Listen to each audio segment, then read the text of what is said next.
L'atmosphère lourde et oppressante qui régnait dans la salle d'audience était pesante. Le juge Harrison savourait son pouvoir illimité, prenant un malin plaisir à humilier la petite fille à la barre des témoins. Olivia, âgée de 10 ans, tremblait, serrant dans sa main un vieux compas en laiton. « Alors, mon enfant, réponds à la cour haut et fort, » dit-il d'une voix pleine de sarcasme venimeux. « Quel est le métier de ta mère ?»« Elle est otarie, » murmura Olivia à travers ses larmes. Un rire humiliant parcourut la salle. Le père de la fillette, Mark, sourit victorieusement à son avocat. « Une otarie ?» répéta le juge Harrison. « Enfant, nous sommes dans une salle d'audience, pas dans un cirque. Ici, nous discutons de choses sérieuses. » Il échangea un regard complice avec Mark, qui ne laissait aucun doute sur leur collusion. « Étant donné que le défendeur ne s'est pas présenté et que sa fille vit dans un monde imaginaire, je rends mon verdict, » dit le juge en levant son marteau en bois avec satisfaction. La garde exclusive est accordée. Au moment où le marteau commença à tomber, les portes massives de la salle s'ouvrirent dans un grand fracas. Sur le seuil se tenait le commandant Helen Callahan en grande tenue, suivi de 4 soldats de son unité d'élite. Le marteau du juge s'immobilisa à quelques centimètres du socle, sa main suspendue dans les airs.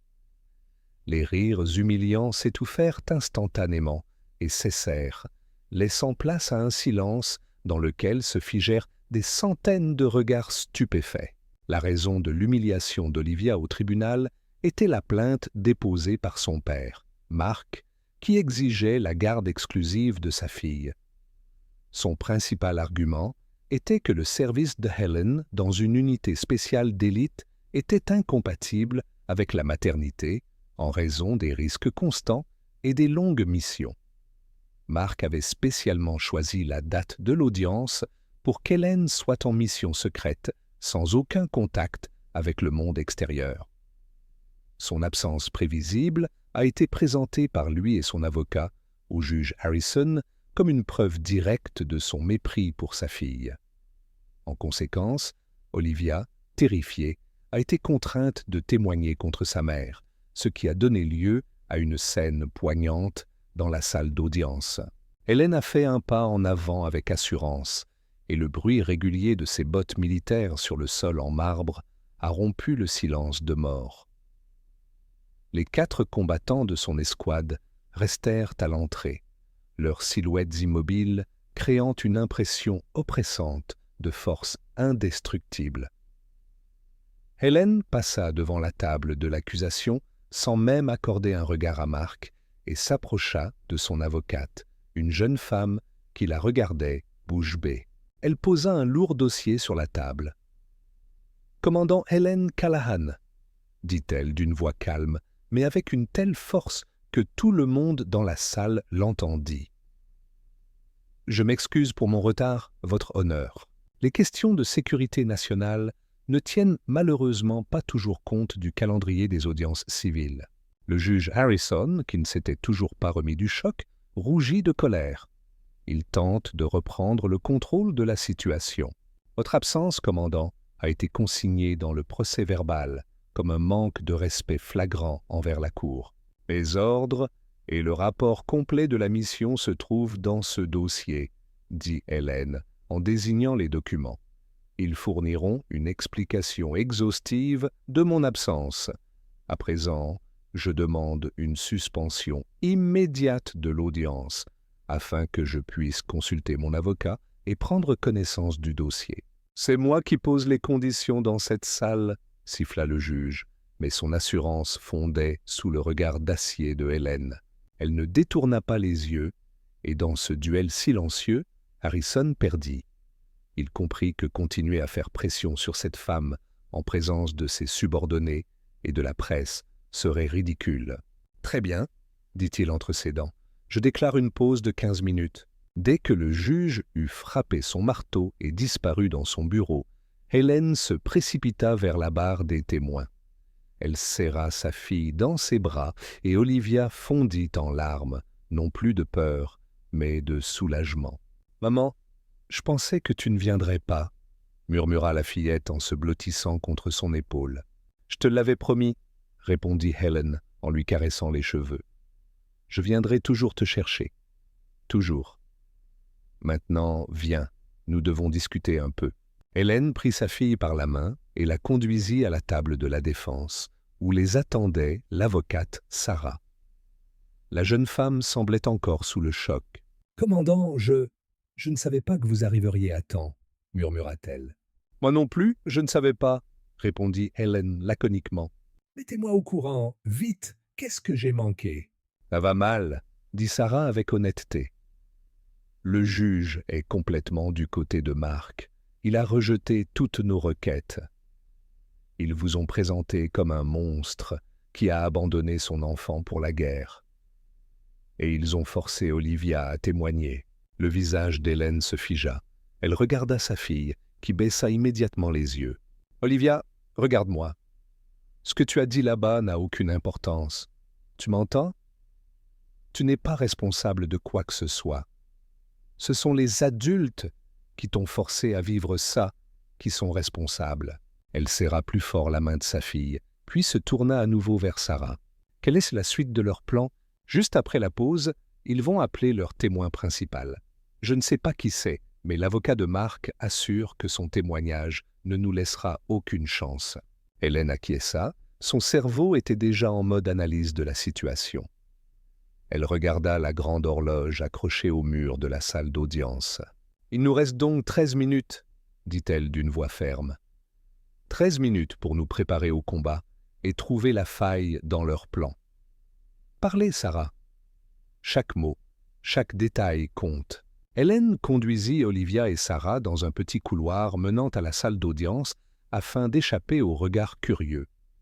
L'un de ces combattants, un homme grand et large d'épaules nommé Jackson, les suivit silencieusement, s'arrêtant à une distance respectueuse à l'entrée du couloir. Il n'intervenait pas, mais sa présence rappelait silencieusement que le commandant n'était pas seul. Elles avaient à peine fait quelques pas que Mark, furieux et rouge de colère, sortit en trombe de la salle et leur barra le passage, bloquant le passage étroit. « C'est quoi ce cirque que tu as monté ?» « Hélène » siffla-t-il en essayant de parler doucement, mais sa voix se brisa sous l'effet de la colère.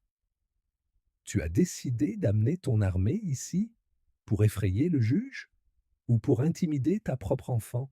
Hélène repoussa doucement Olivia derrière elle, créant un bouclier vivant entre sa fille et son père en colère. « Ce n'est pas une armée, Mark.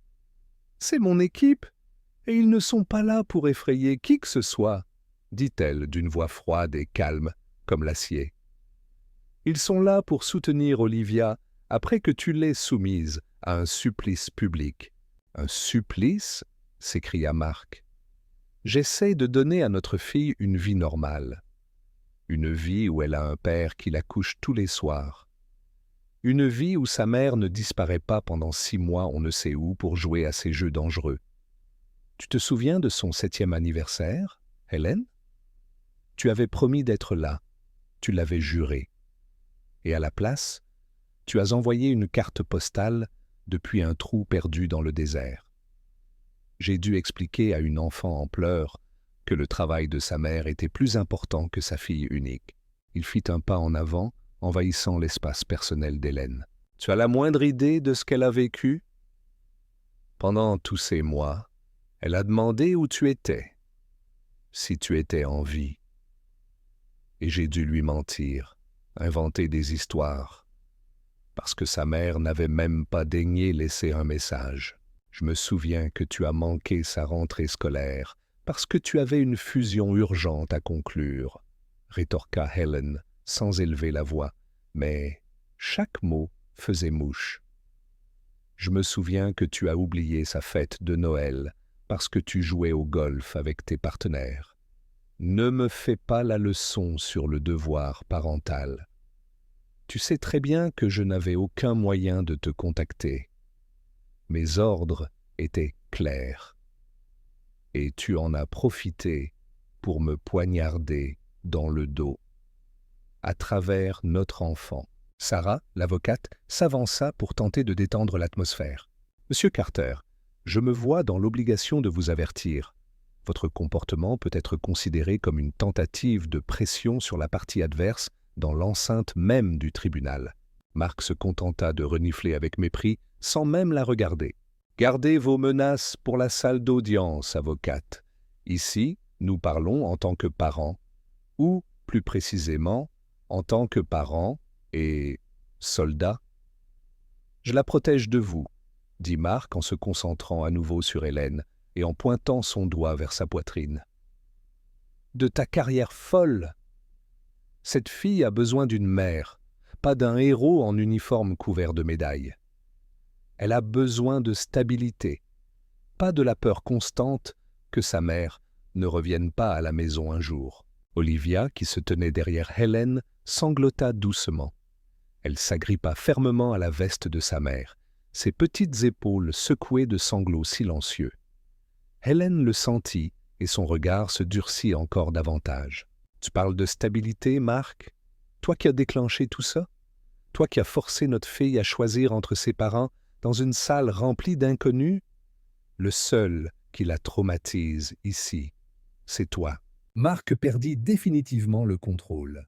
Il attrapa Hélène par l'épaule, essayant de la retourner brutalement vers lui. « Ne me parle pas comme ça. » La réaction d'Hélène fut fulgurante et presque imperceptible. Elle ne le frappa pas et ne le repoussa pas.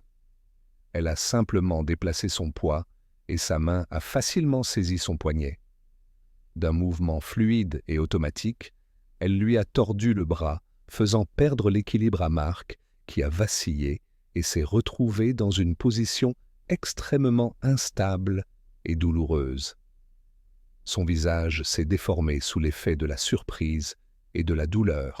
Au même moment, Jackson, qui se tenait à l'entrée, fit un pas silencieux en avant. Il ne dit pas un mot, mais son mouvement, plein de menaces contenues, fit se figer Mark. « Lâche-moi, Mark, » dit-elle doucement, mais sa voix était menaçante et un frisson lui parcourut le dos. Immédiatement, il retira sa main, se frottant le poignet et la regardant. Puis Jackson, avec un mélange de peur et de haine. À ce moment-là, Olivia ne put se retenir. « S'il vous plaît, arrêtez !» dit-elle, d'une voix qui résonna dans le silence tendu du couloir. « Ne vous disputez pas. Tout ça, c'est à cause de moi. » Elle sortit de derrière sa mère, les larmes coulant en cascade sur ses joues.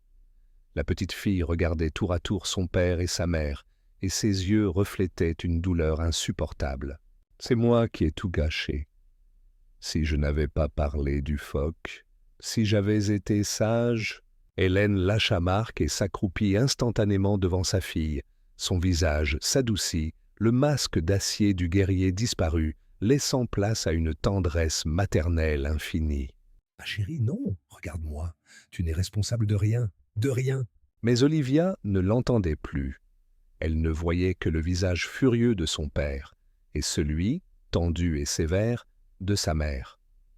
Dans son esprit d'enfant, ces deux forces s'affrontaient dans une lutte destructrice, et elle-même était l'épicentre de cette collision. Le sentiment de culpabilité l'envahit, devenant un fardeau invisible et pesant qui écrasait ses frêles épaules. Elle était la cause de cette guerre, et maintenant, cette guerre détruisait tout ce qu'elle aimait. Mark leur lança un dernier regard plein de haine, puis, se retournant, il disparut à grands pas dans la salle d'audience. Le bruit de ses pas s'éloignant se perdit dans le brouhaha des voix.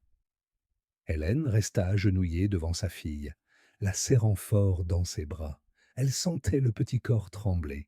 « Tout va bien, ma chérie, » murmura-t-elle en caressant les cheveux emmêlés d'Olivia. « Tout ira bien. Je suis là, je suis à tes côtés. Personne ne te fera plus de mal. » Elle leva les yeux vers Jackson, qui était resté immobile à quelques pas d'elle pendant tout ce temps. Leurs regards se croisèrent, et elle lut dans ses yeux une compréhension et un soutien muet. C'était ce langage rare que parlent les personnes qui ont traversé ensemble des épreuves difficiles. « Jackson ?» dit-elle d'une voix calme mais ferme. « Emmène Olivia. Conduis-la à la cafétéria au rez-de-chaussée. » Achetez-lui un chocolat chaud et le plus gros gâteau que vous trouverez. Et ne la quittez pas des yeux, pas même une seconde. » « À vos ordres, commandant » répondit-il tout aussi doucement. Jackson s'approcha d'eux. C'était un homme immense, bâti comme un roc, mais ses mouvements étaient étonnamment doux et prudents. Il s'agenouilla à côté d'Olivia. « Salut, championne » dit-il d'une voix grave et étonnamment chaleureuse. « J'ai entendu dire qu'il y avait en bas un volcan de chocolat qui crachait des guimauves. On dit que c'est un spectacle à ne pas manquer. Que diriez-vous d'une mission de reconnaissance ?» Olivia leva ses yeux embués de larmes. Elle connaissait Jackson et les autres membres de l'équipe de sa mère.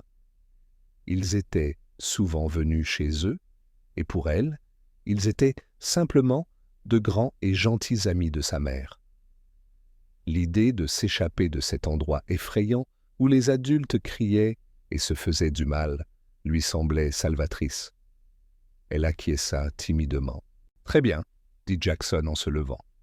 Il tendit sa grande main à la petite fille. « Viens, je t'invite. » Olivia lâcha la veste de sa mère et glissa docilement sa petite main dans celle de Jackson. Hélène les regarda s'éloigner jusqu'à ce qu'ils disparaissent au détour du couloir. Ce n'est qu'alors qu'elle se permit de fermer les yeux un instant pour reprendre ses esprits. Puis, elle se leva et se tourna vers Sarah, qui avait observé toute la scène avec un mélange d'horreur et d'admiration. « À vous maintenant, » dit Helen. « Nous avons peu de temps. Il nous faut une salle de réunion. Tout de suite. » Sarah acquiesça, reprenant ses esprits. « Oui, bien sûr. Suivez-moi. » Elle conduisit Hélène dans une petite pièce étouffante et sans fenêtre, encombrée d'étagères poussiéreuses, remplies de volumes juridiques. Au centre se trouvait une table usée et 2 chaises.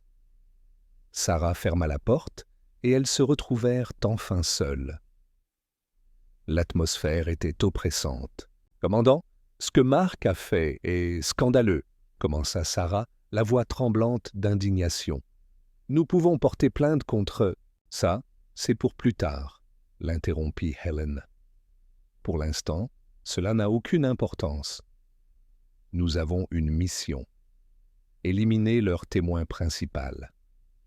Vous avez dit que vous ne saviez pas qui c'était. Pourquoi ? Ne sont-ils pas tenus par la loi de fournir la liste des témoins à l'avance ? » Sarah s'assit péniblement sur une chaise et passa la main dans ses cheveux. « Oui, ils le sont. Et ils ont fourni la liste. Mais elle ne comprenait personne qui puisse représenter une menace réelle. La professeure d'Olivia, votre voisin, le médecin de famille. Je les ai tous interrogés, ils sont prêts à vous donner des références élogieuses. Mais hier soir, après la fermeture du tribunal, l'avocat de Mark a déposé une requête urgente pour ajouter un nouveau témoin clé. Il a invoqué le fait que cette personne venait d'arriver en ville et que son témoignage était crucial pour le bien-être de l'enfant. Et le juge a accepté cette requête, sans nous laisser le temps de nous préparer ? Demanda Hélène d'une voix glaciale. Il l'a accepté immédiatement, confirma Sarah avec amertume. J'ai protesté, j'ai exigé qu'il donne son nom, j'ai exigé qu'il me donne au moins la possibilité de parler à cette personne. Le juge Harrison a rejeté toutes mes protestations. Il a déclaré que dans les affaires de garde d'enfants, le tribunal a le droit de prendre des mesures exceptionnelles s'il y a un danger potentiel pour l'enfant. Il se comporte comme si vous étiez un criminel de guerre et non un officier défendant son pays. Il est complètement de leur côté, Hélène. Il bloque chacune de nos actions, il prend chacune de leurs paroles pour argent comptant. Hélène resta silencieuse, réfléchissant à ce qu'elle venait d'entendre. Elle s'approcha de la table et s'y appuya, le regard fixé sur le mur. Elle analysait la situation comme elle aurait analysé une carte du terrain avant une bataille. Elle cherchait les points faibles, calculait les coups de l'adversaire. « Ce n'est pas simplement de la partialité, » finit-elle par dire. « C'est une conspiration. Mark et le juge agissent de concert. Quel est le but de ce mystérieux témoin ? Vous discréditez complètement, » répondit Sarah. vous présentez non seulement comme une mère absente, mais aussi comme une mère dangereuse et instable. » L'avocat de Mark a laissé entendre que ce témoin parlerait de choses que vous avez soigneusement cachées, de certains incidents qui auraient eu lieu dans le passé. C'est tout ce que j'ai réussi à lui soutirer. Hélène fronça les sourcils. Des incidents? Elle passa sa vie en revue, essayant de comprendre ce que Mark pouvait bien lui reprocher. Elle n'avait aucun secret. Sa vie était consacrée à son travail et à sa fille. Tout était extrêmement simple et clair. « Ils bluffent, » dit-elle avec assurance. « Ils n'ont rien. C'est de la pression psychologique. Ils veulent nous faire paniquer, nous pousser à commettre des erreurs. » « Je pensais la même chose, » dit Sarah à voix basse. « Mais il y a autre chose. Mark a engagé le meilleur cabinet de la ville. Ils sont spécialisés dans le droit de la famille et ils ne perdent jamais. Jamais. Ils ne baseraient pas toute leur affaire sur un bluff. Ils doivent avoir quelque chose de concret, quelque chose que nous ne voyons pas. » Un silence pesant s'installa dans la petite pièce. Hélène comprit que Sarah avait raison. Ce n'était pas simplement un jeu déloyal, c'était une opération soigneusement planifiée, et ils étaient tombés dans le piège. Un ennemi inconnu était le plus dangereux. Elle ne savait pas d'où viendrait le prochain coup, ce qui la privait de son principal avantage, la capacité de planifier à l'avance. Pour la première fois depuis de nombreuses années, elle avait le sentiment que la situation lui échappait. Une sonnerie, brusque et insistante, retentit dans le couloir, annonçant la fin de la pause. Hélène et Sarah échangèrent un rapide regard. Le temps était écoulé. Il était temps de retourner sur le champ de bataille, sans plan précis ni idée d'où s'attendre à une attaque. Lorsqu'elles entrèrent dans la salle, Hélène chercha d'abord Olivia du regard. La fillette était assise sur le banc réservé au public, entre deux combattants de l'équipe de Hélène, Jackson et Maria. Devant elle, à genoux, se trouvait un gobelet contenant les restes d'un chocolat chaud, et elle tenait dans sa main un gâteau à moitié mangé. Elle semblait un peu plus calme, mais une ombre de peur planait toujours sur son visage pâle. Leurs regards se croisèrent, et Hélène s'efforça de mettre dans son sourire toute la confiance et l'amour dont elle était capable. « L'audience reprend, » déclara le juge Harrison en prenant place. « Partie plaignante, appelez votre témoin. » L'avocat de Mark, un homme élégant au sourire prédateur nommé Monsieur Davis, se leva de son siège. « Merci, votre honneur. » La partie plaignante appelle à la barre mademoiselle Jenna Miller. En entendant ce nom, Hélène fronça les sourcils. Jenna? Elle se souvenait d'elle. Une jeune fille qui avait travaillé comme nounou chez eux pendant environ 6 mois, il y a environ 1 an. Elle semblait gentille, responsable. Olivia s'entendait bien avec elle. Hélène l'avait elle-même interviewée et avait vérifié ses références. Rien n'avait éveillé ses soupçons. Que pouvait-elle bien raconter? Pourquoi elle? Hélène regarda Mark. Il était assis, le visage impassible, mais elle perçut une lueur malicieuse dans ses yeux. C'était sa bombe. La porte des témoins s'ouvrit et Jenna entra dans la salle. Elle portait un tailleur sobre, mais élégant. Ses cheveux étaient soigneusement coiffés. Elle se tenait avec une assurance froide, presque provocante. En passant devant la table de la défense, elle jeta un regard bref et méprisant à Hélène. Hélène sentit tout son corps se glacer. Ce n'était pas la jeune fille timide qu'elle avait embauchée. C'était une ennemie. Jenna prêta serment d'une voix calme et posée, puis s'assit à la barre des témoins. « Mademoiselle Miller, » commença Davis de sa voix mielleuse, « avez-vous travaillé comme nounou pour Olivia Carter de mai à novembre de l'année dernière ?»« Oui, c'est exact, » répondit Jenna en regardant l'avocat droit dans les yeux. « Pourriez-vous décrire à la cour l'atmosphère générale qui régnait dans la maison lorsque le commandant Callahan était présent ?» L'atmosphère était tendue, répondit Jenna après une courte pause, cherchant ses mots.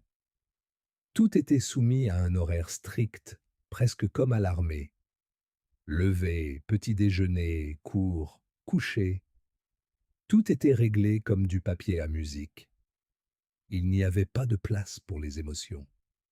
Le commandant Callahan traitait sa fille comme une subordonnée. Des ordres clairs, des réponses courtes, aucune tendresse, aucune chaleur. Hélène serra les poings sous la table. C'était un mensonge monstrueux. Elle se souvint comment Olivia et elle construisaient des forts avec des oreillers, comment elle lisait des livres avant de s'endormir, enlacée. « Ne réagissez pas, murmura Sarah en posant sa main sur son épaule. Contentez-vous d'écouter. Et que se passait-il lorsque le commandant partait en mission pour de longues périodes? Continua Davis. C'est là que ça devenait vraiment effrayant. La voix de Jenna prit un ton tragique. On m'avait donné des instructions très strictes, ne rien dire à Olivia sur l'endroit où se trouvait sa mère et quand elle reviendrait. La petite fille était en état de stress permanent. Elle dormait mal, pleurait souvent la nuit. Elle demandait si sa mère l'aimait, puisqu'elle l'avait abandonnée. Elle pouvait rester assise des heures à la fenêtre, tremblant à chaque passage de voiture. Cela me brisait le cœur de la voir ainsi. Plusieurs femmes parmi les jurés poussèrent des soupirs compatissants. Le tableau brossé par Jenna était convaincant. Y a-t-il eu des incidents particuliers qui vous ont fait craindre pour la sécurité et le bien-être de l'enfant? Demanda Davis, et Helen comprit que le coup de grâce allait être porté. Oui, il y a eu un incident que je n'oublierai jamais, répondit Jenna en regardant le juge, les yeux remplis d'une juste indignation. En octobre, Olivia est tombée très malade. Elle avait plus de 40 degrés Celsius de fièvre et a commencé à avoir des convulsions. J'étais paniqué. J'ai appelé le numéro d'urgence que le commandant m'avait laissé. Un officier de service m'a répondu qu'il ne pouvait pas me mettre en contact avec le commandant et qu'il ne pouvait rien faire pour m'aider. J'étais seul avec mon enfant malade dans les bras. J'ai dû appeler moi-même l'ambulance et me rendre à l'hôpital. Olivia a passé 3 jours à l'hôpital avec une pneumonie très grave. Pendant 3 jours, sa mère n'a même pas su que sa fille était entre la vie et la mort. La salle a poussé un cri. Hélène s'est figée, sentant le sang se retirer de son visage. Ce n'était pas simplement un mensonge. C'était une demi-vérité habilement construite, ce qui la rendait encore plus destructrice. Olivia était vraiment malade, mais pas à ce point, et Hélène le savait. Elle ne pouvait pas parler sur une ligne ouverte, mais l'un de ses officiers de liaison lui transmettait les messages, et elle parlait chaque soir à sa fille sur un téléphone satellite sécurisé jusqu'à ce qu'elle s'endorme. Mais comment le prouver? Tous les enregistrements étaient classés secrets. « Et le commandant Callahan n'a pas donné de nouvelles pendant tout ce temps ?» précisa Davis pour enfoncer le clou. Elle a appelé une semaine après la sortie d'Olivia de l'hôpital. Sa voix était froide et distante.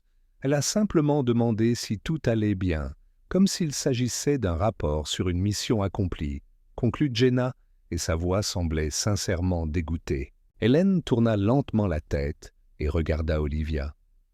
Elle s'attendait à voir dans les yeux de sa fille la certitude, la connaissance que tout cela était un mensonge. Mais au lieu de cela, elle vit de la confusion. Olivia était petite, elle avait peur. Les souvenirs d'un enfant sont fragiles.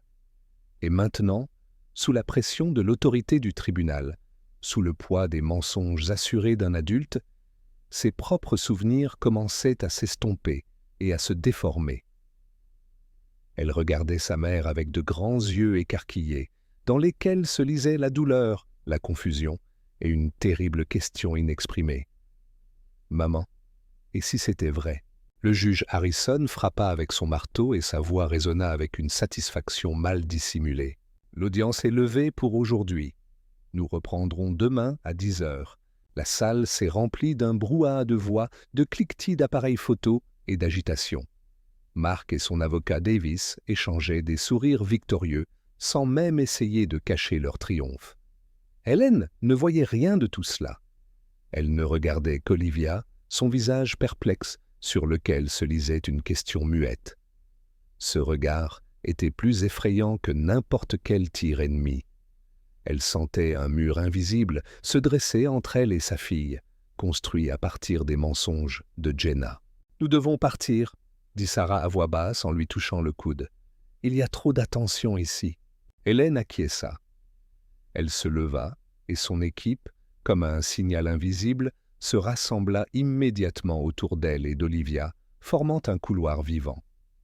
Jackson et Maria prirent la petite fille par la main, tandis que 2 autres combattants les couvraient sur les côtés, empêchant les journalistes importuns de s'approcher trop près. Ils traversèrent la foule en silence et sortirent dans la rue, où un SUV noir discret les attendait déjà. Le trajet jusqu'à l'hôtel se déroula dans un silence pesant. Olivia était assise entre Hélène et Maria, recroquevillée en boule, le regard fixé sur la fenêtre. Elle ne pleurait plus. Cet état silencieux et distant effrayait Hélène bien plus que ses larmes. Ils prirent 2 chambres communicantes dans un hôtel discret à la périphérie de la ville. L'une pour Hélène et Olivia, l'autre pour Sarah et Maria, qui étaient restées pour assurer la sécurité. Les autres membres de l'équipe se sont installés au même étage. Hélène a insisté pour que toutes les précautions soient prises. Elle ne doutait plus que Mark était capable de toutes les bassesses. Quand elles entrèrent dans la chambre, Olivia se mit immédiatement les pieds sur le large lit et se tourna vers le mur. Hélène s'approcha et s'assit à côté d'elle. « Ma chérie, nous devons parler » commença-t-elle doucement. « Je ne veux pas, » répondit-elle d'une voix sourde. « Je veux dormir. »« D'accord. Nous parlerons plus tard. Mais je veux que tu saches une chose. Ce que Jenna a dit aujourd'hui n'est pas vrai. Pas un seul mot. » Olivia ne répondit rien, se recroquevillant davantage. Hélène soupira et sortit dans la chambre voisine, où Sarah était déjà en train de disposer des documents sur la table, transformant la pièce en quartier général improvisé. « Comment va-t-elle » demanda l'avocate sans lever la tête. « Mal » répondit brièvement Hélène. « Elle commence à douter. Mark savait où frapper. Il empoisonne ses souvenirs. Nous ne pouvons pas laisser cela arriver. »« Mais comment pouvons-nous réfuter les propos de Jenna » demanda Sarah en regardant Hélène avec désespoir. « Nous n'avons aucune preuve. Vos appels ont été passés par des canaux sécurisés. Nous ne pouvons pas citer votre officier de liaison à comparaître devant le tribunal. Il n'a pas le droit de divulguer les détails de la mission. Le dossier médical d'Olivia montrera qu'elle était malade, mais ne prouvera pas que vous étiez en contact. C'est la parole de Jenna contre la vôtre, et le juge choisira de croire Jenna. » Alors, nous devons trouver autre chose. Une vulnérabilité. Hélène commença à faire les 100 pas dans la pièce, son esprit fonctionnant à son rythme habituel. « Tout le monde a un point faible, Sarah. Jenna aussi. Pourquoi fait-elle cela? Elle ne semble pas être le genre de personne à commettre un faux témoignage pour des raisons idéologiques. Mark l'a soudoyée, ou il l'a fait chanter. Admettons qu'il l'ait soudoyée, reprit Sarah. Comment allons-nous le prouver? Le transfert d'argent a certainement été effectué par l'intermédiaire de sociétés écrans ou en espèces. On ne nous donnera pas l'autorisation de vérifier ces comptes sans motif valable. Et nos soupçons ne constituent pas des motifs valables. Nous sommes dans une impasse. Hélène s'arrêta devant la fenêtre et regarda les lumières de la ville la nuit. Elle se sentait acculée et elle détestait cette sensation. Elle avait l'habitude d'agir, pas de réagir. « D'accord, » dit-elle en se retournant. « Laissons Jenna pour plus tard. Pour l'instant, l'important, c'est Olivia. Je dois la ramener. » Elle retourna dans sa chambre. Olivia était toujours allongée dans la même position. Hélène apporta un verre d'eau et s'assit sur le lit à côté d'elle. « Liv, dit-elle doucement, tu te souviens, je t'avais offert cette boussole? Elle toucha délicatement le petit rond en laiton que la fillette serrait toujours dans son poing. Olivia ouvrit lentement les doigts. « Je te l'ai offert pour une bonne raison. Je t'ai dit que, où que j'aille, cette boussole serait toujours avec toi. Et si tu te perds, ou si tu as peur, tu peux la regarder. Tu vois cette aiguille? Elle pointe toujours, toujours vers le nord. Quoi qu'il arrive. Tempête, ouragan, obscurité, elle continuera à pointer vers le nord. Tout comme mon amour pour toi. Il ne change pas. Il est constant comme le nord. Il est toujours avec toi, même quand tu ne me vois pas. » Olivia se retourna lentement sur le dos et regarda sa mère. Elle avait encore les larmes aux yeux. « Mais Jenna elle a dit que tu n'avais même pas appelé quand j'étais malade. Tu te souviens que je te chantais une berceuse au téléphone tous les soirs? Tout doucement, pour que personne ne m'entende. Tu te souviens quand je te racontais l'histoire du petit renard qui cherchait sa maman? » Olivia fronça les sourcils, essayant de se souvenir. Ses souvenirs étaient flous, comme un rêve. Ce murmure au téléphone était-il réel ou l'avait-elle rêvé? Je ne sais pas, admit-elle honnêtement. Le cœur d'Hélène se serra de douleur. Elle prit la boussole des mains de sa fille. « Sache simplement que je suis toujours avec toi. »« Ici, » dit-elle en posant la boussole sur le cœur d'Olivia. « Et je ne t'abandonnerai jamais, tu m'entends, jamais. » Elle serra sa fille dans ses bras et resta longtemps ainsi, jusqu'à ce qu'elle sente la respiration d'Olivia devenir régulière et calme. La petite fille s'était endormie, épuisée par les émotions de la journée. Hélène la couvrit délicatement avec une couverture et sortit sur la pointe des pieds. Au cœur de la nuit, Olivia se réveilla avec un sentiment d'angoisse. La pièce était plongée dans l'obscurité. Seule une fine bande de lumière filtrait sous la porte de la chambre voisine où sa mère et Sarah étaient encore en pleine discussion. Elle se sentit à nouveau seule et effrayée. Les paroles de Jenna résonnaient sans cesse dans sa tête.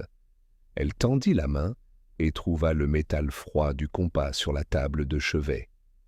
Elle le fit tourner entre ses mains, cherchant du réconfort, comme sa mère le lui avait appris. Ses doigts glissèrent sur la surface lisse et usée, et soudain, elle sentit quelque chose. Sur le bord latéral du boîtier, là où les deux moitiés se rejoignaient, il y avait une minuscule entaille à peine visible. Elle la suivit du bout de l'ongle. Ce n'était pas une simple rayure, elle était trop régulière, trop nette, comme si quelqu'un avait délibérément fait une fine entaille à cet endroit. Le lendemain matin, l'atmosphère dans la chambre d'hôtel était électrique. Hélène n'avait pas dormi de la nuit et les cernes, sous ses yeux, en disaient plus long que n'importe quel mot. Avec Sarah, elle avait passé la nuit à élaborer toutes les questions possibles pour le contre-interrogatoire. Elle n'avait aucune preuve, aucun témoin capable de contredire les mensonges de Jenna. Tout ce qu'elles avaient, c'était Jenna elle-même. Ses nerfs, ses réactions, ses éventuelles erreurs. C'était un jeu désespéré et elle n'avait pas le droit à l'erreur. « Elle sera prête, » dit Hélène en regardant les feuilles de papier couvertes d'écriture éparpillées sur la table. Davis a sûrement répété ses réponses avec elle pendant des heures. Nous ne pourrons pas la prendre en défaut sur les contradictions de son histoire principale. C'est inutile. Alors, qu'allons-nous faire ? Demanda Sarah, l'air épuisé. L'espoir qui était apparu avec l'arrivée d'Hélène s'évanouissait peu à peu. Nous n'avons rien pour ébranler sa confiance. Elle va se présenter, répéter ses mensonges, et le juge la croira volontiers. Nous n'attaquerons pas son histoire, dit Hélène, en regardant Sarah de son regard d'acier, dans lequel une lueur s'alluma un instant. Nous l'attaquerons elle-même, ses motivations, sa vie actuelle. Les mensonges laissent toujours des traces, Sarah.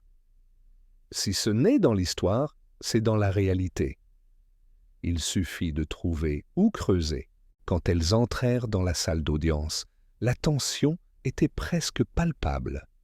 Les journalistes étaient encore plus nombreux, avides de voir le drame se poursuivre. Hélène tenait fermement la main d'Olivia. La fillette était pâle, mais ses yeux n'avaient plus la confusion de la veille. La découverte de la nuit, cette mystérieuse rayure sur la boussole, lui avait donné quelque chose à quoi s'accrocher, un petit secret qui la détournait de sa peur. L'audience commença. « Mademoiselle Sarah Jenkins, vous pouvez commencer le contre-interrogatoire du témoin, » annonça le juge Harrison. Sarah se leva et s'approcha lentement de la barre des témoins. Jenna était assise là, droite et sûre d'elle, dans un nouveau tailleur pantalon parfaitement coupé. Elle croisa le regard de Sarah avec un léger sourire, presque imperceptible. « Bonjour, mademoiselle Miller », commença Sarah d'un ton calme, presque amical. « Hier, vous nous avez raconté une histoire très émouvante et troublante. J'aimerais clarifier certains détails, si vous le permettez. »« Je suis ici pour aider la cour à établir la vérité, » répondit Jenna avec dignité. « Bien sûr. Vous avez dit qu'Olivia avait plus de 39 degrés Celsius de fièvre et qu'elle avait commencé à avoir des convulsions. Vous avez appelé une ambulance. À quel hôpital a-t-elle été transportée ? » Jenna hésita un instant. C'était une question inattendue. « À l'hôpital central de la ville, » répondit-elle après une courte pause. « Vous en êtes sûr ? Pas à l'hôpital pour enfants Saint-Jude, qui se trouve à 5 minutes de la maison du commandant Callahan et où Olivia a été emmenée dès sa naissance. »« Chut ! J'étais paniquée. Le chauffeur de l'ambulance a dit que ce serait plus rapide, » répondit Jenna. Sarah acquiesça sans montrer ni surprise ni méfiance. « Je comprends. La panique peut nous pousser à prendre des décisions étranges. Dites-moi, pourquoi n'avez-vous pas appelé M. Carter, le père d'Olivia ? » Il figurait pourtant aussi sur la liste des contacts d'urgence. « Je l'ai appelé. Il n'a pas répondu, » affirma Jenna avec assurance. Mark, assis à son bureau, hocha légèrement la tête. Ils avaient répété ce moment également. « Vraiment ?» Sarah fit quelques pas dans la salle. « Étrange ? Parce que nous avons le détail de ces appels téléphoniques de cette soirée-là. Et il n'y a pas d'appel entrant de votre part. En revanche, il y a 3 appels manqués de sa part. Il s'inquiétait pour sa fille, n'est-ce pas ? » Un silence s'installa dans la salle. L'avocat Davis bondit. « Je proteste, votre honneur. » L'avocat tente de semer la confusion dans l'esprit du témoin et présente des informations qui ne sont pas pertinentes pour l'affaire. « Je retire ma question, » acquiesça facilement Sarah, avant que le juge n'ait eu le temps de réagir. « Revenons à l'hôpital. Vous êtes resté 3 jours avec Olivia. Avez-vous passé la nuit là-bas ? » « Bien sûr, » répondit Jenna avec indignation. « Je n'ai pas quitté son chevet d'une semelle. »« C'est très noble de votre part, » acquiesça à nouveau Sarah. « Seulement, dans le registre des visites de l'hôpital central, votre nom n'apparaît que le jour de son admission. Les 2 jours suivants, vous n'avez pas été enregistré. Peut-être avez-vous oublié de vous enregistrer, ou n'étiez-vous pas là, ou... » Jenna commença à s'énerver. Sa confiance commença à vaciller. Elle jeta un rapide coup d'œil à Mark. « C'est une erreur. J'étais là. J'ai dormi dans un fauteuil à côté de son lit. »« C'est possible, » répondit Sarah sans contester. Elle voyait que ses piques avaient atteint leur but. Les jurés commençaient à échanger des regards.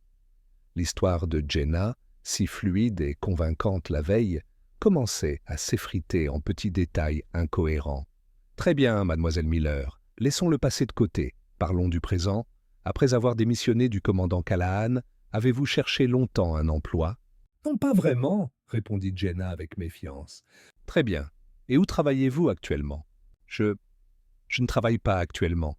J'ai pris un peu de vacances pour me remettre de mes émotions après tout ça. »« Je comprends, » dit Sarah d'une voix compatissante. « Ça a dû être très stressant. Et vivre dans une ville aussi chère sans travail, ça doit être très difficile. Vous avez récemment emménagé dans un nouvel appartement dans le complexe Avalon Towers, n'est-ce pas? Le loyer doit coûter une fortune. » Jenna pâlit. Elle ne s'attendait pas à un tel revirement. « Cela ne vous regarde pas, balbutia-t-elle. Au contraire, mademoiselle Miller, cela a un rapport direct avec l'affaire, à votre motivation. D'où une nounou au chômage tire-t-elle l'argent nécessaire pour s'acheter des vêtements de marque et un appartement de luxe? A-t-elle gagné à la loterie? Je proteste! Cette question n'a aucun rapport avec l'affaire, s'écria Davis en se levant à nouveau. Votre honneur, j'essaie d'établir le degré de crédibilité du témoin, rétorqua Sarah. Le juge Harrison fronça les sourcils, mais fut contraint de rejeter l'objection. Répondez à la question, mademoiselle Miller. Mais mes parents m'aident, finit par dire Jenna. Vos parents? Des retraités d'une petite ville de l'Ohio? Des gens très généreux? Ils doivent beaucoup vous aimer pour vous avoir donné toutes leurs économies. Ou peut-être que la source de votre nouvelle fortune est autre? Dites-moi, mademoiselle Miller, quel montant est apparu sur votre compte bancaire 2 jours après que vous ayez cessé de travailler pour le commandant Callahan? Un montant à 5 zéros. Le visage de Jenna se transforma en un masque blanc. Elle ouvrit la bouche, mais ne parvint pas à prononcer un seul mot. Elle regardait Sarah avec horreur, comme un lapin regarde un boa. « Je proteste, votre honneur. Je proteste catégoriquement, » s'écria Davis, comprenant qu'il perdait le contrôle. « C'est une accusation scandaleuse et sans fondement. L'avocat se livre à des conjectures. » Sarah ne le regardait pas, elle regardait Jenna. « J'exige une réponse, mademoiselle Miller. D'où vient cet argent ?» Le juge Harrison frappa violemment avec son marteau. « Ça suffit, mademoiselle Jenkins. Je vous interdis de poursuivre dans cette voie. La question est rejetée. Passez au sujet suivant, où je considérerai cela comme un outrage à la cour. » Le retour à l'hôtel, après le 2e jour du procès, ressemblait à la retraite d'une armée vaincue. Personne ne dit un mot dans la voiture. Hélène regardait par la fenêtre les lumières de la ville défiler, mais elle ne voyait devant elle que le visage triomphant du juge Harrison et les yeux effrayés de Jenna. Ils étaient si près du but. Sarah l'avait presque brisé à la barre, mais le juge, tel un mur infranchissable, avait une fois de plus bloqué leur attaque. Il ne se contentait pas de jouer le jeu de marque, il était un participant actif à cette conspiration, et cela était désormais évident pour tout le monde dans la salle. Le découragement régnait dans la chambre, qui servait de quartier général. Sarah était assise, la tête entre les mains, et regardait sans expression les papiers éparpillés sur la table. « J'ai perdu, Hélène, » dit-elle d'une voix sourde. « J'étais sur le point de la faire craquer. » Une question de plus, et elle se serait effondrée. Mais il ne m'a pas laissé la poser. Il la protège. Nous ne pouvons rien faire dans le cadre de la loi. C'est lui la loi dans cette salle.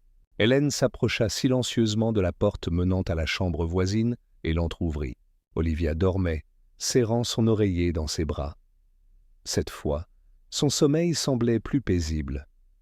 Une boussole était posée sur la table de chevet, à côté du lit. Hélène referma doucement la porte et revint s'asseoir à la table. « Vous avez raison, » dit-elle d'une voix calme, sans la moindre trace de désespoir. Sa voix résonnait d'une froide colère. « Dans le cadre de la loi, nous avons perdu. Cela signifie qu'il est temps de sortir de ce cadre. » Sarah leva la tête, les yeux écarquillés de surprise et d'effroi. « Que voulez-vous dire ?»« Hélène, ne faites pas de bêtises. Si vous essayez... » « Je ne vais menacer personne, » l'interrompit Hélène. « Les menaces sont l'arme des faibles. Nous allons utiliser ce que nous savons faire le mieux, l'information. » Elle sortit de sa poche un téléphone spécialement sécurisé et composa un numéro court. « Sam, j'ai besoin que tu viennes, dans un quart d'heure, avec tout l'équipement. » Après avoir terminé la conversation, elle regarda Sarah, stupéfaite. « Qui est Sam ?» murmura l'avocate. « Sam est notre spécialiste en renseignements techniques et en cybersécurité, » expliqua calmement Hélène. « C'est le meilleur dans son domaine. Si Jenna a reçu de l'argent de marque, Sam trouvera la trace, même s'ils ont utilisé les stratagèmes les plus complexes. »« Hélène, c'est illégal, » dit Sarah d'une voix tremblante. « pirater des comptes bancaires privés, espionner. Si cela venait à se savoir, vous perdriez tout. Votre carrière, votre titre, peut-être même votre liberté. Et cela ne nous aiderait certainement pas dans l'affaire de la garde. Et qu'est-ce qui nous aiderait ? Demanda Hélène d'un ton sec. Attendre que le juge Harrison me retire ma fille en souriant ? Je n'ai pas traversé l'enfer à l'autre bout du monde pour revenir et remettre mon enfant entre les mains de menteurs et de scélérats. Le système est corrompu, Sarah. Le juge est corrompu. Quand les règles ne fonctionnent pas, un vrai soldat crée les siennes. Exactement 15 minutes plus tard, on frappa doucement à la porte. Sur le seuil se tenait un jeune homme d'apparence ordinaire, vêtu d'un jean et d'un sweat à capuche.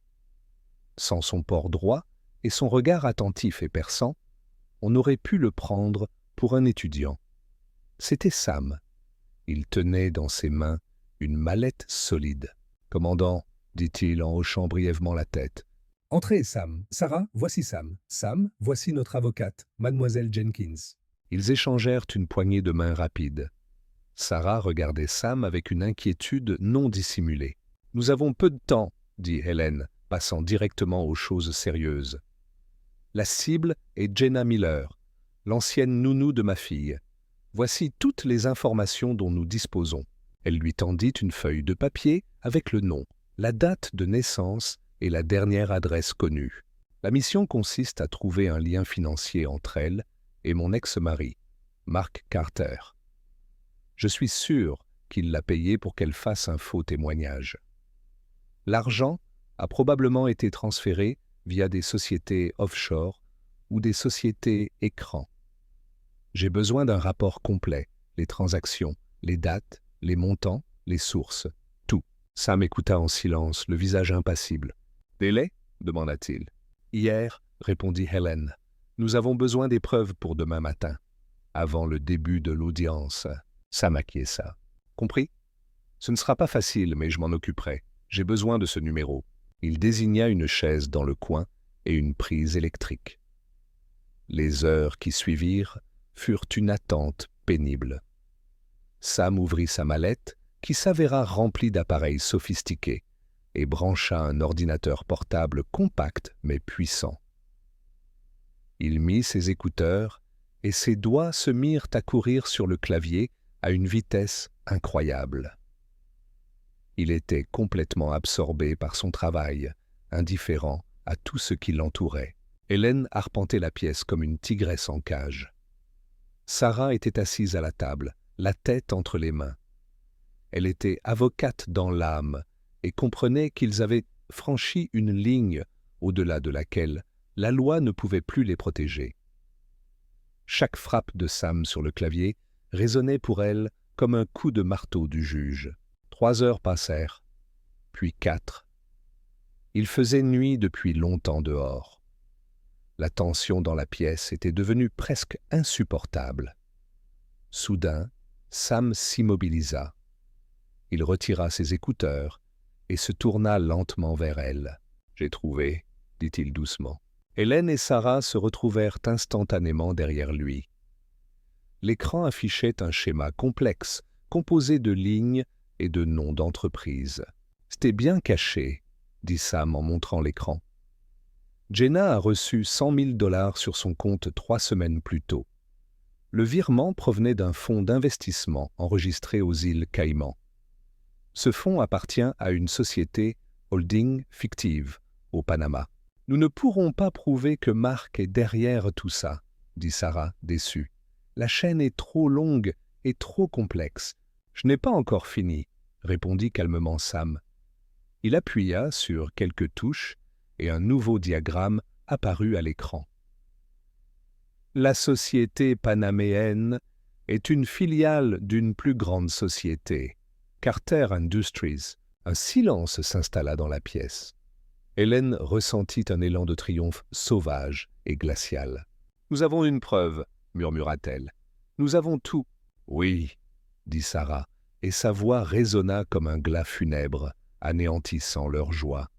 « Nous avons des preuves. » des preuves obtenues en commettant au moins 3 crimes fédéraux. Nous ne pouvons pas les utiliser devant un tribunal.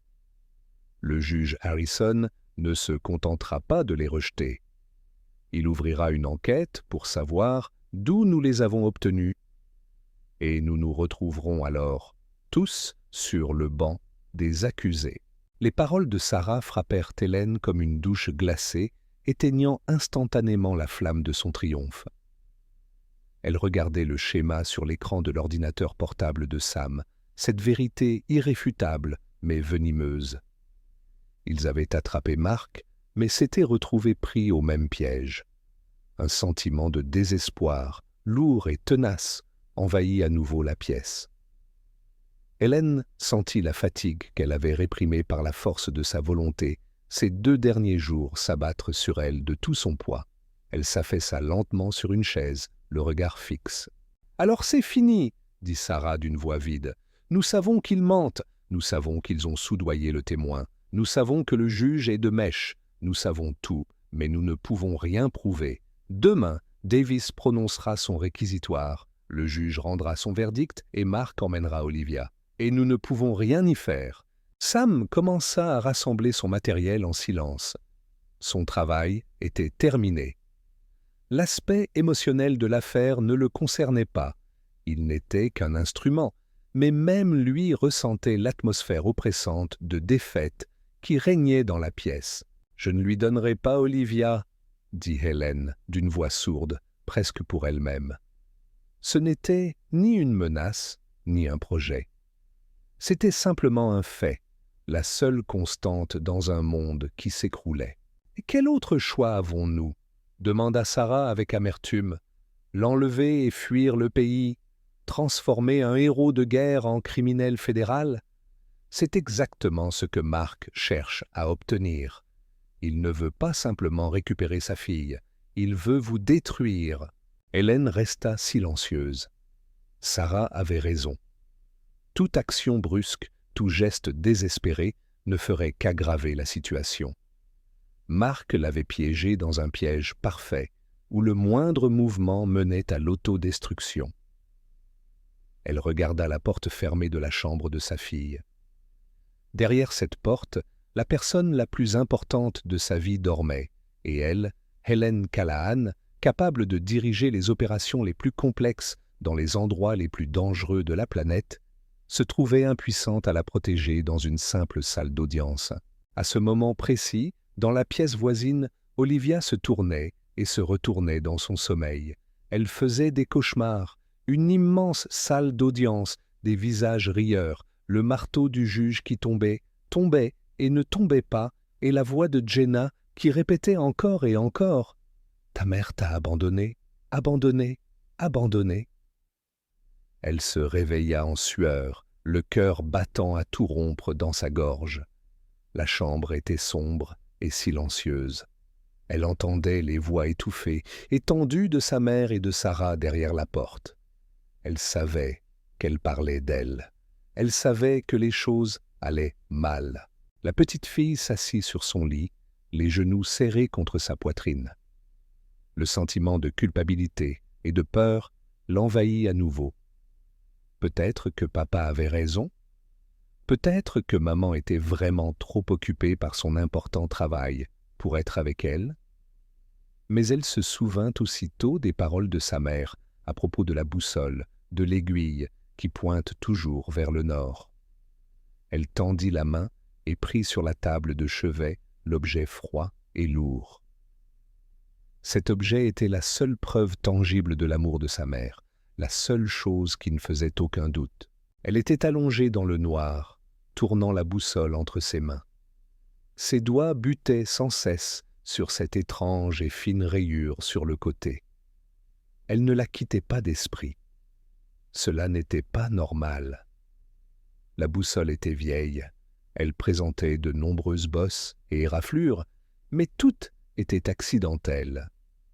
Cette ligne, en revanche, était trop parfaite, trop droite, comme si elle avait été tracée au scalpel par un chirurgien. Poussée par une curiosité enfantine inexplicable qui avait toujours été plus forte que la peur, Olivia approcha la boussole de ses yeux, essayant de voir la rayure dans la faible lumière qui filtrait sous la porte. Elle la gratta avec son ongle, et son ongle s'accrocha. Ce n'était pas une entaille, c'était une fente aussi fine qu'un cheveu entre deux parties du boîtier. Son cœur se mit à battre plus fort. C'était un secret, son propre petit secret. Elle regarda autour d'elle à la recherche de quelque chose de pointu. Sur la table de chevet, il y avait une corbeille de fruits et, à côté, un petit couteau pour les couper. Le couteau était trop épais. Puis son regard tomba sur le nouveau chemisier que sa mère lui avait acheté la veille. Une petite épingle à tête de perle était épinglée au col. C'était exactement ce qu'il lui fallait. Elle se mit sur la pointe des pieds pour atteindre la chaise, retira le chemisier et détacha délicatement l'épingle. De retour dans son lit, elle se glissa sous la couverture pour que la lumière du couloir ne la trahisse pas, puis se mit au travail. Ses petits doigts tremblaient d'excitation. Elle inséra la pointe de l'épingle dans la fente et la fit glisser délicatement le long du boîtier. Quelque chose céda. Elle entendit un léger clic et la fente s'élargit légèrement. Elle pouvait maintenant voir qu'il y avait quelque chose à l'intérieur, quelque chose de blanc. Retenant son souffle, elle souleva le bord de cet objet blanc avec la pointe de l'épingle et commença à le tirer lentement, millimètre par millimètre. C'était un petit morceau de papier roulé en tube. Il était si petit qu'elle pouvait à peine le tenir entre ses doigts. Qui l'avait caché là? Et pourquoi? Peut-être s'agissait-il d'un message secret de sa mère à son intention. Après avoir déplié avec difficulté le minuscule rouleau, elle vit quelques lignes écrites d'une écriture irrégulière et précipitée. Ce n'était pas l'écriture de sa mère. Elle connaissait très bien celui-ci. Celui-ci était différent, plus ample et nerveux. Plissant les yeux dans la pénombre, elle commença à déchiffrer les mots. « Je ne peux plus continuer comme ça. Marc me force à dire ces choses horribles sur Hélène au tribunal. Il a promis que personne ne serait blessé, mais maintenant j'ai peur. Il a dit que si je refusais, il raconterait à tout le monde. » Le texte s'interrompait là. Le bout de papier était déchiré. Olivia relut la note encore une fois. Et encore. Les noms lui étaient familiers. Marc était son père. Hélène était sa mère. Et l'écriture, elle l'avait déjà vue auparavant. Jenna. C'était l'écriture de Jenna lorsqu'elle lui laissait des notes sur le réfrigérateur. Un frisson lui parcourut le dos. Elle ne comprenait pas tout à fait le sens de tous les mots. Mais une chose était claire. Jenna avait menti. Et son père l'avait forcé à le faire. Tout ce que Jenna avait dit au tribunal, toutes ces choses horribles qui avaient fait douter Olivia de sa mère, tout cela était faux. Tout s'expliquait soudain. Les regards méchants de papa, les mensonges assurés de la nounou, l'étrange rayure sur le compas. Quelqu'un avait caché ce mot dans son compas. Quelqu'un qui savait qu'elle ne s'en séparerait jamais. Quelqu'un qui voulait qu'elle découvre la vérité. Soudain, elle n'était plus une petite fille effrayée. Quelque chose avait changé en elle. La peur avait disparu, remplacée par une détermination froide et claire. Dans la pièce voisine, sa mère, la femme la plus forte du monde, était sur le point d'être vaincue parce qu'elle avait joué selon les règles. Mais Olivia avait désormais quelque chose que les adultes n'avaient pas. Elle avait une preuve tangible. Et elle la tenait entre ses mains. Le matin du 3e jour du procès, le ciel était plombé et le silence froid et humide. Au petit déjeuner dans la chambre d'hôtel, elles ne se parlèrent presque pas. Hélène tartina machinalement du beurre sur un toast qu'elle n'avait pas l'intention de manger et essaya de sourire à Olivia. Mais son sourire n'atteignait pas ses yeux, dans lesquels, se reflétait l'ombre grise de la défaite. Sarah buvait son café noir en silence, parcourant ses notes, même si toutes deux savaient qu'elles étaient désormais inutiles. Il y avait dans l'air un sentiment d'inévitabilité, comme avant une exécution. Olivia était assise en face de sa mère et l'observait attentivement. Elle voyait ce que les autres ne remarquaient pas. Elle voyait les doigts de sa mère trembler lorsqu'elle prenait la tasse. Elle voyait qu'elle se forçait à se tenir droite, même si un poids invisible pesait sur ses épaules. La nuit, après avoir trouvé le mot, Olivia n'a pas dormi. Elle est restée allongée dans le noir, serrant le petit bout de papier dans son poing, et a réfléchi. Elle repassait sans cesse dans sa tête les événements des derniers jours. Les rires humiliants dans la salle d'audience, le visage méchant de son père dans le couloir, le mensonge assuré de Jenna, et le désespoir dans les yeux de sa mère la nuit dernière, quand elle pensait que sa fille ne la voyait pas. Elle comprenait qu'elle ne pouvait pas simplement donner le mot à sa mère. Les adultes compliquent tout. Maman et Sarah commenceraient à se disputer pour savoir si c'était légal ou non, si on pouvait l'utiliser, si cela ne ferait pas empirer les choses. Elle penserait aux règles. Mais Olivia avait compris une chose simple. Dans ce jeu, les règles avaient été créées pour que sa mère perde. Il fallait donc jouer sans respecter les règles. Elle devait le faire elle-même. Cette idée la terrifiait, mais la détermination née cette nuit-là n'avait pas disparu. Elle était froide et dure, comme l'acier du compas de sa mère. « Tu es prête, ma chérie ?» La voix d'Hélène la tira de ses pensées. Olivia acquiesça. « Oui, maman. Écoute-moi, » dit Hélène en se penchant vers elle et en lui prenant les mains. Ses paumes étaient froides. Aujourd'hui aura lieu l'audience finale. L'avocat de ton père dira beaucoup de choses désagréables. Nous allons probablement perdre. Mais je veux que tu saches que cela ne changera rien. Aucun juge, aucun tribunal ne pourra m'empêcher d'être ta mère. Je trouverai un moyen d'être avec toi. Je ferai appel, je me battrai. Nous traverserons cette épreuve ensemble. Tu me crois ? Olivia regarda les yeux fatigués et douloureux de sa mère et sentit une boule lui monter à la gorge. Elle voulait tout raconter, montrer le mot, crier qu'elles avaient une chance. Mais elle se retint. Elle se contenta de serrer plus fort les mains de sa mère. « Je te crois, maman, » dit-elle fermement. Et à ce moment-là, elle ne parlait pas de l'avenir, mais du présent. Elle croyait en sa mère, et c'est pourquoi elle était prête à se battre pour elle.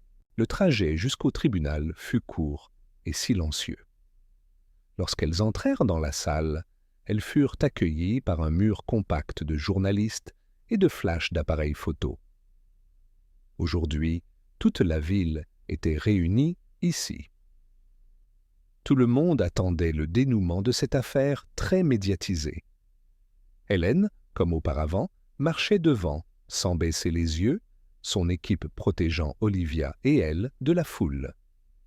Mark était déjà assis à sa table, à côté de l'avocat Davis. Il semblait détendu et sûr de sa victoire. Lorsque Hélène passa devant lui, il lui lança un regard plein de mépris et de triomphe. L'audience commença.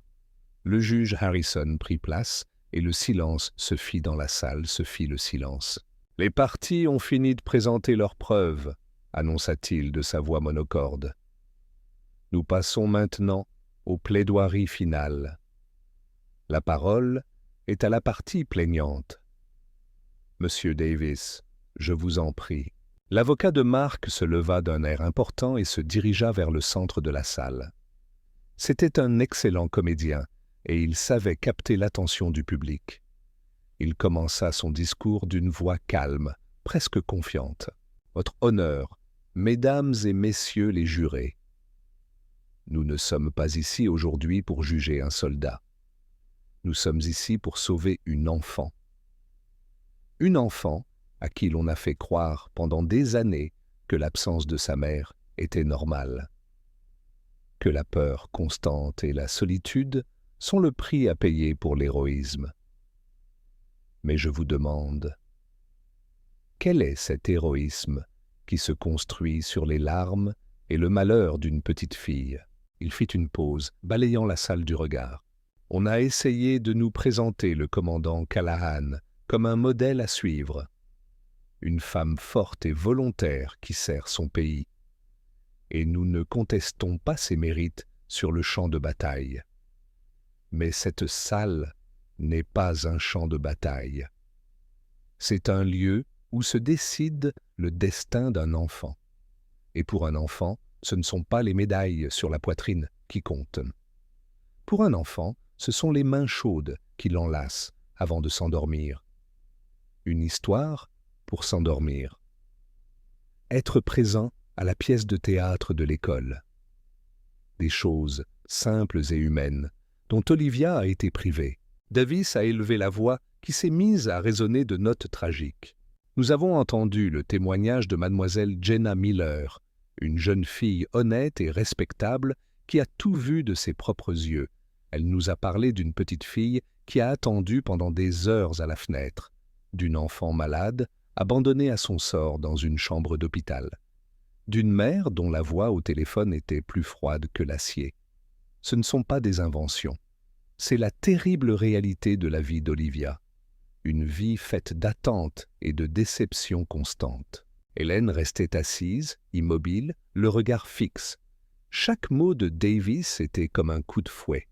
Elle s'efforçait de ne pas réagir, de ne montrer aucune émotion, mais elle sentait les regards accusateurs des jurés la transpercer. Olivia était assise sur le banc et écoutait. Elle serrait dans une poche un compas froid et dans l'autre un petit mot réchauffé par sa paume. Elle regardait le visage brillant de suffisance de M. Davis, son père, qui hochait la tête avec compassion, jouant le rôle du parent accablé de chagrin, et le visage épuisé et pâle de sa mère. Et la colère, froide et pure, montait dans sa poitrine, chassant les restes de peur. « Mark Carter, le père d'Olivia, continua Davis, n'est pas un héros de guerre. C'est un homme d'affaires. Il ne sauve pas le monde. Il est simplement présent chaque jour auprès de sa fille. Il l'aide à faire ses devoirs. Il l'emmène au parc le week-end. Il lui offre ce qu'une mère soldat ne pourra jamais lui donner, la stabilité, la sécurité et la confiance en l'avenir. » Davis s'approcha directement de la table de la défense et regarda Hélène droit dans les yeux. Le choix qui s'offre à nous aujourd'hui est extrêmement simple. D'un côté, un monde de danger, de risque et de détachement émotionnel, un monde où le devoir envers la patrie passera toujours avant le devoir envers son propre enfant. De l'autre, un monde de tranquillité, d'amour et d'attention paternelle. Au nom de l'avenir, au nom de la santé mentale et physique de cette fille, je vous demande, votre honneur, de faire le seul choix qui s'impose. Confier la garde exclusive d'Olivia à son père. Il termina son discours et retourna à sa place avec le sentiment du devoir accompli. Un silence pesant s'installa dans la salle. Le juge Harrison ouvrit la bouche pour donner la parole à Sarah, mais il savait que ce n'était qu'une formalité. Tout était décidé. Hélène tourna lentement la tête vers Olivia et la regarda. Son regard n'exprimait aucun espoir. Il n'y avait que de l'amour infini et des excuses amères pour ne pas avoir pu la protéger. C'est ce regard qui fut la goutte d'eau qui fit déborder le vase pour Olivia. Elle vit que sa mère avait abandonné. Sa mère forte et invincible, son héroïne, était brisée. À ce moment-là, Olivia comprit que c'était maintenant, à son tour d'être forte. Elle repoussa brusquement sa chaise. Un bruit fort et strident rompit le silence. Elle se leva. « Ce n'est pas vrai !» La voix claire et sonore d'Olivia a transpercé le silence de mort qui régnait dans la salle, comme un coup de cloche. Tous les regards se sont instantanément tournés vers elle. Une centaine de pères d'yeux, surpris, irrités, curieux, ont fixé la petite fille en robe bleue qui se tenait au premier rang. Hélène sursauta et se retourna brusquement, le cœur serré. Son visage reflétait le choc et la peur. « Olivia, assieds-toi » murmura-t-elle, en tendant la main vers sa fille. Mais Olivia ne s'assit pas. Elle fit un pas en avant, sortant de derrière le banc. Elle n'était plus la petite fille effrayée qui pleurait à la barre des témoins. Son dos était droit, son menton relevé, et ses yeux bleus, si semblables à ceux de sa mère, brillaient d'un feu froid. Le juge Harrison rougit de colère. Perturber l'ordre dans sa salle d'audience, qui plus est avec un enfant, était une audace inouïe. « Silence dans la salle !» grogna-t-il en frappant avec son marteau. « Enfant, assieds-toi immédiatement à ta place. Huissier, faites régner l'ordre. » Le grand homme en uniforme s'avança vers Olivia, mais s'arrêta net lorsque Jackson, assis à côté de la fillette, se leva lentement. Il ne dit rien, ne fit aucun geste menaçant, se contenta de se dresser de toute sa hauteur et de regarder l'huissier. Cela suffit. L'huissier s'arrêta, indécis. « Je t'ai dit de t'asseoir, Olivia, » répéta Hélène, la voix tremblante. Elle craignait que le comportement de sa fille n'aggrave encore leur situation déjà désespérée. Olivia regarda sa mère, et son regard était empreint d'une telle détermination adulte que Hélène s'interrompit. « Je te crois, maman », lut-elle dans les yeux de sa fille. Et elle comprit que la jeune fille n'avait pas l'intention de céder. « Votre honneur, je vous prie de m'excuser pour le comportement de ma cliente », s'écria Sarah, essayant de sauver la situation. « C'est une enfant, elle a subi un stress intense. Je ne suis pas une cliente, » dit Olivia d'une voix forte et claire, en faisant un pas en avant. « Je suis un témoin. » Marc se leva brusquement, le visage déformé par la panique. « Qu'est-ce qu'elle raconte? Votre honneur, c'est scandaleux. Hélène lui a appris ça, c'est leur dernière tentative désespérée pour faire du cirque. »« Je ne lui ai rien dit, » répondit Hélène, sans quitter sa fille des yeux, bouleversée. Olivia ignora les cris de son père. Elle se mit en marche. Lentement, pas à pas, elle traversa l'espace qui la séparait de la tribune des juges. Le bruit de ses petites chaussures résonnait dans la salle silencieuse. Elle marchait seule, petite silhouette défiant tout le système qui tentait de détruire sa famille. Elle sentait les regards de toutes ces personnes posées sur elle, voyait les flashs des appareils photo, mais rien de tout cela n'existait pour elle. Elle ne voyait qu'un seul objectif, l'imposante table en chêne derrière laquelle était assis l'homme qui avait laissé le mensonge et l'injustice régner dans cette salle. « Arrêtez, jeune fille !» ordonna le juge Harrison, la voix tremblante de colère contenue. « Un pas de plus et je vous ferai expulser de la salle. » Olivia ne s'arrêta pas. Elle s'approcha directement du pied de l'estrade et leva la tête, regardant le juge droit dans les yeux. Son regard ne trahissait ni crainte ni respect, seulement un mépris froid et enfantin. « Vous avez peur » dit-elle. Ce n'était pas une question, mais une affirmation. Le juge resta bouche bée. « Qu'avez-vous dit ?»« Vous avez peur de la vérité » répéta Olivia. « C'est pourquoi vous n'avez pas laissé mon avocat poser des questions. C'est pourquoi vous vous êtes moqué de moi. Parce que la vérité peut tout gâcher. C'est scandaleux, » marmonna le juge, perdant son sang-froid. Il regardait cette petite fille et voyait dans ses yeux ce qu'il redoutait le plus, la révélation. Olivia tendit les deux mains. Dans l'une, elle tenait un vieux compas en laiton, dans l'autre, un petit bout de papier froissé. Elle les posa sur le bord de la table du juge, juste devant Harrison, stupéfait. « Ma mère m'a appris que le compas dit toujours la vérité, » dit-elle d'une voix ferme, qui n'avait rien d'enfantin, et que tout le monde dans la salle entendit. Et ceci est la vérité. Lisez-le. Lisez-le à haute voix, si vous n'avez pas peur. Un silence absolu régnait dans la salle. Tous les regards étaient rivés sur les deux objets posés sur la surface polie de la table du juge. Une vieille boussole et un petit bout de papier. Le juge Harrison les regardait comme s'il s'agissait d'un serpent et d'un scorpion. Il avait instinctivement envie de les balayer d'un geste de la main, de les ignorer, de déclarer une pause et de jeter la fillette hors de la salle. Mais il ne pouvait pas. Des dizaines de caméras étaient braquées sur lui. Des centaines d'yeux suivaient chacun de ses mouvements.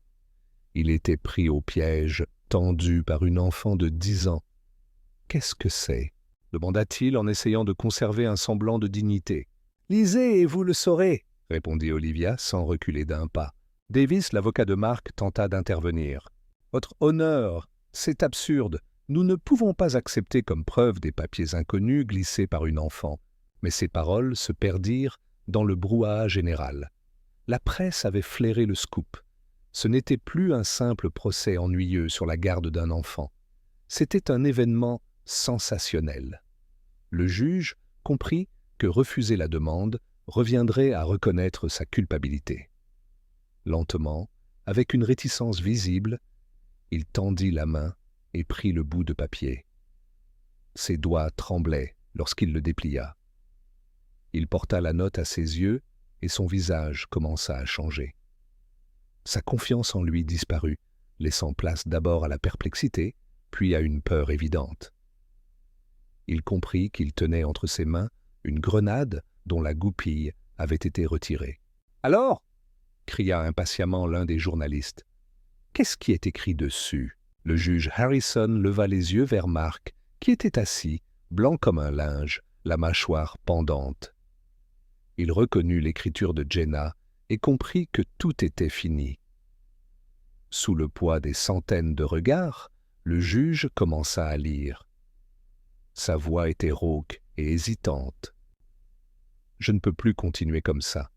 Mark me force à dire ces choses horribles sur Hélène devant le tribunal. Il m'a promis que personne ne serait blessé, mais maintenant j'ai peur.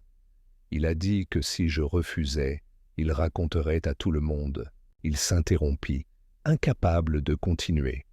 Mais cela suffisait. Le sens de ce qui venait d'être lu fit exploser le silence dans la salle. Des soupirs choqués se firent entendre, les obturateurs des appareils photo cliquetèrent. Sarah bondit de son siège. « Votre honneur, je demande que mademoiselle Jenna Miller soit immédiatement ramenée à la barre pour témoigner sur les faits de faux témoignages et de complot. » Jenna, assise dans la salle, poussa un gémissement étouffé. Tout le monde se tourna vers elle. Elle était livide, ses yeux cherchaient frénétiquement une issue. Mais il n'y en avait pas. « C'est un faux !» cria Mark en se levant d'un bond. « Cette femme est capable de tout !» Elle a falsifié la note, elle l'a placée là. Mais personne ne l'écoutait déjà. Jenna n'en pouvait plus. Son sang-froid, acheté 100 000 $, s'était effondré. « Je ne voulais pas !» cria-t-elle, et son cri se transforma en sanglots hystériques. « Il m'a forcé. Il a dit qu'il me détruirait si je refusais. » Il a tout inventé, chaque mot. L'hôpital, les appels téléphoniques. Tout cela n'est que mensonge. Elle pointa un doigt tremblant vers Mark. « Il m'a payé. » Il a dit que ce serait mieux pour Olivia. Je ne voulais pas lui faire de mal, honnêtement. Cette confession sonna comme un verdict. Un bruit inimaginable s'éleva dans la salle.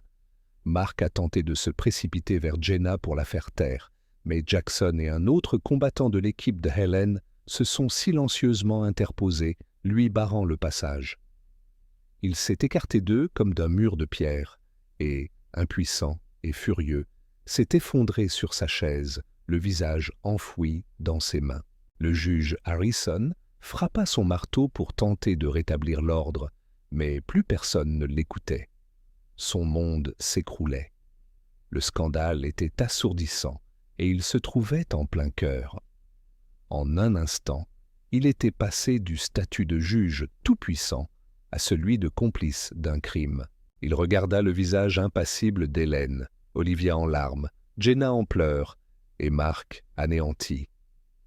Il comprit qu'il ne lui restait qu'une seule issue, se sauver lui-même. « Silence !» tonna-t-il dans la salle, sa voix empreinte cette fois d'une autorité réelle et authentique, née du désespoir. Silence dans la salle d'audience. Le bruit s'estompa lentement. L'eau, à la lumière des circonstances nouvellement révélées et de l'aveu direct du témoin de faux témoignages, dit-il en regardant droit devant lui, la Cour met immédiatement fin à l'audience concernant la garde d'Olivia Carter. La demande de M. Mark Carter est rejetée dans son intégralité. La garde complète et inconditionnelle reste à la mère, le commandant Helen Callahan. Il fit une pause pour reprendre son souffle. De plus, j'ordonne à l'huissier de justice d'arrêter mademoiselle Jenna Miller et M. Mark Carter. Tous les documents relatifs à cette affaire, y compris les procès-verbaux et la déposition du témoin, seront immédiatement transmis au bureau du procureur général afin qu'une procédure pénale soit engagée pour complot en vue de faux témoignages et tromperie du tribunal.